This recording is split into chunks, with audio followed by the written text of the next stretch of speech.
Bienvenue dans le niveau 20 de la série Ethernaut appelé Denial. Le but de ce niveau est d'empêcher le owner de pouvoir retirer les fonds avec la fonction withdraw. Pour ce niveau, j'ai 2 indices pour toi. Le seed n'en a pas malheureusement, mais j'en ai 2. Le premier est: le contrat te transfère d'abord les fonds avant d'en transmettre au owner. Et le deuxième indice: tout est dans le gaz. Donc avec cet indice, normalement, ça devrait bien t'aider pour réussir le niveau. Maintenant, on va passer à l'analyse du code avant de passer à la solution. Donc, on peut voir ici que la version du contrat est, enfin la version du compilateur Solidity est supérieure à 0.8.0. Contract Denial, il y a 4 variables. La première, c'est partner. La deuxième, c'est le owner, donc l'adresse de A9E.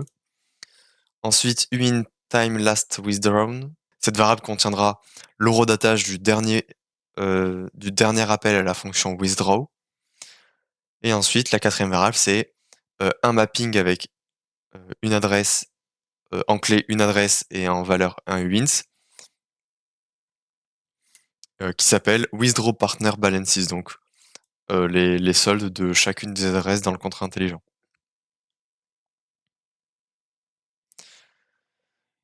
Ensuite, il y a une fonction qui permet de définir, enfin de changer la valeur de partner par l'adresse que tu passeras en paramètre. Ensuite, la deuxième fonction est la fonction withdraw, donc ça, c'est ce qui permet d'envoyer 1% des fonds du contrat au partner et au owner. Donc on peut voir ici que amount to send est égal au solde actuel du contrat divisé par 100, donc 1%. Ensuite, cette ligne permet d'envoyer au partner avec la fonction .call la valeur amount to send, donc 1% des fonds du contrat. Cette ligne-là, elle aussi transfère des fonds, c'est-à-dire 1% des fonds du contrat, mais cette fois au owner. Et en plus de ça, elle n'utilise pas la fonction .call, mais la fonction .transfer. Ensuite, on met la valeur de time last withdrawn à la valeur de block.timestamp et la valeur de withdraw partner balances de partner, donc le solde du partenaire on, on incrémente sa valeur de amount to send. Ensuite, il a une fonction receive, le contrat, pour recevoir des fonds. Et enfin, la dernière fonction, c'est contract balance.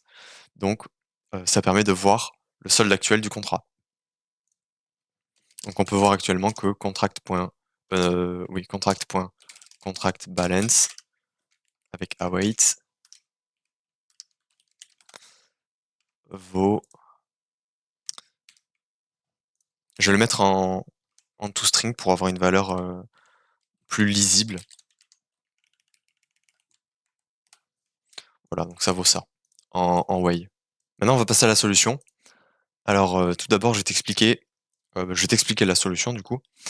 Le but pour réussir ce niveau est de faire en sorte que la ligne partner.call échoue pour que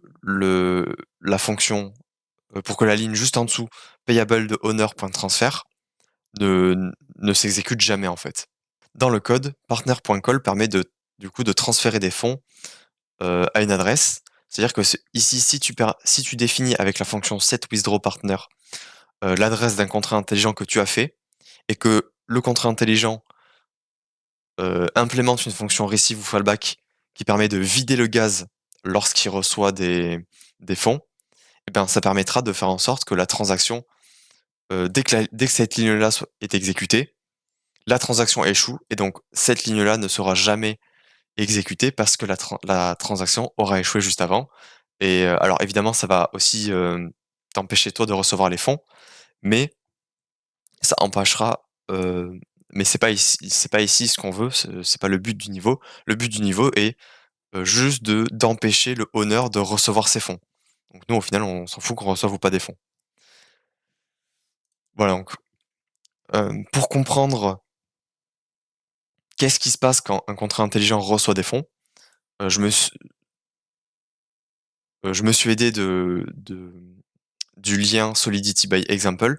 Donc quand on va sur le site, si j'y pense, je mettrai ce lien en description. Quand on va sur le site Solidity by Example dans la section Sending Ether, on peut voir ici qu'ils ont fait un petit schéma pour expliquer qu'est-ce qui se passe quand un contrat intelligent reçoit de l'Ether. Et en fait, si le message data est vide et que la fonction receive existe, alors ce sera la fonction receive du contrat intelligent qui sera exécutée. Si le message .data est vide et que la fonction receive n'est pas implémentée, alors ce sera la fonction fallback. Voilà. Et alors, j'aime pas trop ce schéma parce que là, c'est dit que si message.data est empty, alors ça exécute la fonction fallback.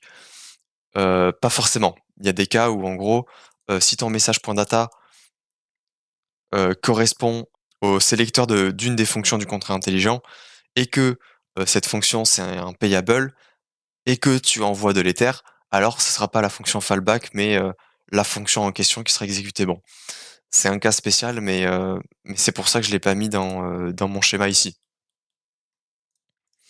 Voilà. Et ensuite, ici, par contre, dans le code, on peut voir qu'on fait un point call à notre contrat et un point transfert pour transférer l'argent au owner.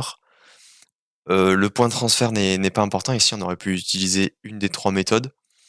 Mais en général, enfin, maintenant, ce qu'il faut faire pour transférer de l'Ether en Solidity, c'est d'utiliser la fonction point call et généralement de définir un montant en gaz, en en gaz quoi pour être sûr que le contrat n'utilise pas plus que ce que tu lui envoies comme gaz. Parce que du coup, à cause de cette, ligne ici, le contrat partenaire qu'on aura défini nous et qu'on aura créé, pourra utiliser autant de gaz qu'il veut et donc, en faisant une boucle infinie finalement, on va pouvoir, siphonner le gaz du contrat et donc faire en sorte que cette fonction échoue à chaque fois. D'ailleurs le site, Solidity by Example explique vite fait aussi, la différence des 3. Donc point transfert, ça permet d'envoyer 2300 de gaz et d'envoyer une erreur s'il y a une erreur, dans le con lors de la transaction. Point send va pas faire remonter une erreur, mais il va retourner un booléen. True si ça s'est bien passé, false si ça s'est mauvaisement passé, si ça s'est pas bien passé. Et call permet d'envoyer tous les gaz à l'adresse dont on fait le point call, et de retourner un booléen si ça s'est bien passé ou si ça s'est mal passé. Voilà, donc finalement, pour réussir le niveau, il faut faire une boucle infinie qui va utiliser tous les gaz restants de la transaction parce que à cause du point call, ça va envoyer tout le gaz restant au contrat intelligent attaquant qu'on aura fait. Et donc c'est comme ça qu'on va réussir le niveau. Donc je vais maintenant me rendre dans Remix et on va réaliser le contrat intelligent. Donc j'ai copié l'entête du contrat qu'on aura. Et maintenant on va pouvoir faire le contrat attaquant. Donc on va l'appeler Denial Attack. Et il y aura une seule fonction dedans. Et cette fonction, du coup, peut être soit un fallback, soit un receive. Euh, Comme on l'a vu ici. Soit un fallback, soit un receive. Ça change rien parce que le message .data sera vide, donc ça changera rien. Moi, j'ai décidé d'implémenter la fonction receive. Mais tu peux très bien mettre la fonction fallback, peu importe. Donc receive, external, payable, c'est-à-dire que la fonction peut recevoir des fonds.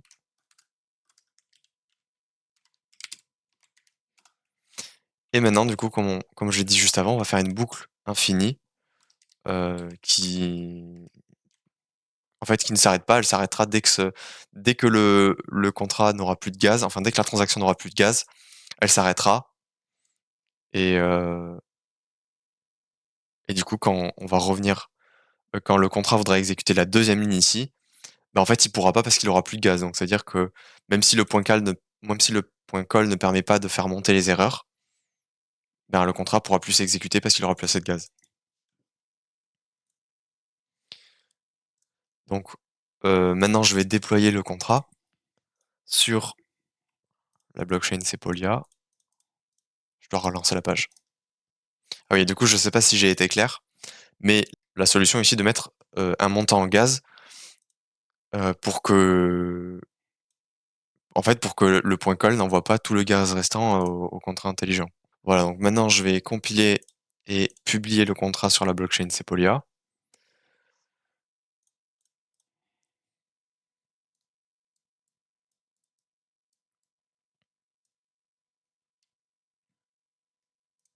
Du coup, ici, je reviens sur la solution pour éviter ce problème. Pour le gaz, en fait, il faut que tu rajoutes une propriété gaz à l'objet ici, comme ça, et que tu définisses un montant, par exemple, 100 000, 1 million, ou suffisamment pour que le récif s'exécute. Voilà, donc la transaction de déploiement a été effectuée et il me reste plus qu'à copier l'adresse, à la mettre, en paramètre de la fonction setWithdrawPartner et ensuite d'appeler la fonction, non, pas d'appeler la fonction, mais de soumettre l'instance. Comme ça, quand le contrat, enfin, quand le niveau essaiera d'appeler withdraw, eh bien, ça échouera à chaque fois. Donc, contract.setWithdrawPartner de notre contrat intelligent déployé. On exécute la transaction, enfin, je confirme la transaction et ce sera bon. Voilà, la transaction a été effectuée. Donc maintenant, je vais pouvoir soumettre à l'instance.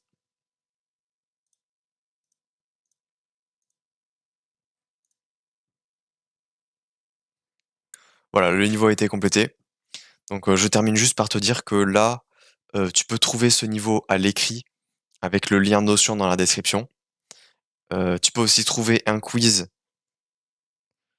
Tu peux aussi trouver un quiz avec le lien Brainscape. Et, euh, et je termine par te dire que je propose du coaching en développement blockchain. Donc, si ça t'intéresse, tu peux cliquer sur le premier lien dans la description.